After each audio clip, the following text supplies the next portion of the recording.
So I'm working on the Anthe Shawl, and part of what is used in the Anthe Shawl is a mosaic knitting technique, and I just want to describe how that works. So each row in the pattern only works with one color at a time. So in this case, I'm working with this color, the navy, and what it requires you to do is to slip the stitch that's not in the pattern as navy. So for example, the pattern is asking me to do slip one, knit one, slip one, knit one. So I'm going to knit with the blue color and slip with the gold color.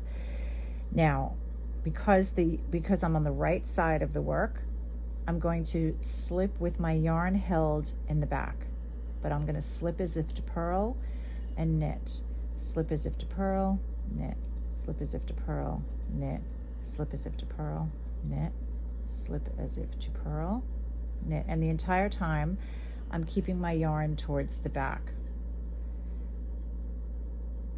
Slip, knit, slip, knit, slip, knit, slip, knit. Okay, so now I'm on the wrong side of the work, still working with the navy working yarn, and the pattern is still slip one, knit one. So I'm going to knit with the blue and I'm going to slip with the gold, except in this case, because I'm on the wrong side of the work, I'm going to bring the yarn forward when I slip. I slip as if to purl with the yarn in front, bring it back and knit the blue. Slip as if to purl. And I continue this way,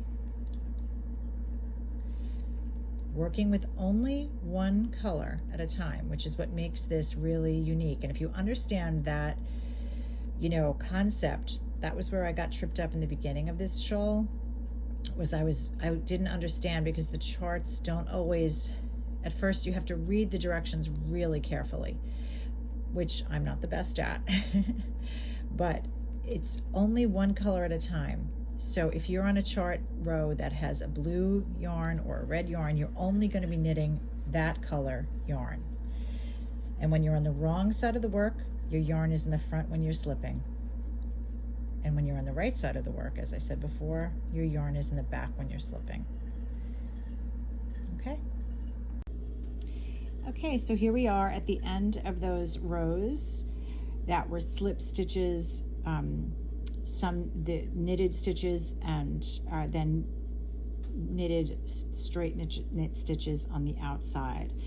And if you look closely at the slipped and the knit stitches, the slipped stitches look very similar. They make a V pattern, and it creates this really lovely kind of, you can see it down here as well. It creates a really just unique and braided, sort of chainy kind of look. So it's really, I love the mosaic pattern. It's really fun to do. It comes out really beautiful, and it's rhythmic, and it's a unique way to knit. So I encourage you to do it.